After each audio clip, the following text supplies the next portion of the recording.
এর বাস্তব কাজ। আসসালামু আলাইকুম বন্ধুরা, আমি ইমরুল এগ্রো ফার্ম থেকে আপনাদের সবাইকে স্বাগতম। আজকে আমি দেখাবো কিভাবে ইঁদুরে নষ্ট হওয়া খড় আলাদা করে মেশিনে কাটা হয়। বন্ধুরা, আমরা খড়গুলোকে ইঁদুরে অনেক জায়গায় নষ্ট করে ফেলেছে, এই কারণে সব খড় একসাথে ব্যবহার করা যাচ্ছে না। তাই আজকে আমি ভালো আর খারাপ খড়গুলোকে আলাদা করব। এখন আমি খড়গুলোকে বাছাই করছি, যেগুলো ভালো আছে সেগুলোকে আলাদা করছি, আর যেগুলো ইঁদুরে কাটা বা নষ্ট হয়ে গেছে সেগুলো ফেলে দিচ্ছি।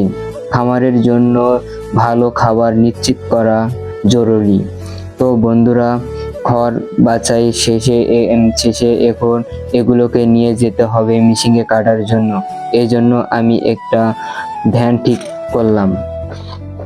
এখানে আমরা খড়গুলোকে ভ্যানে উঠাচ্ছি, এক এক করে সব বোঝা তুলে ফেললাম, সব প্রস্তুত। এখন আমরা রওনা দিব। বন্ধুরা, খড় কাটার জন্য দাউদপুর চামড়া ধোয়ার গ্রামের দিকে রওনা দিলাম। ওখানে একটা মেশিন আছে।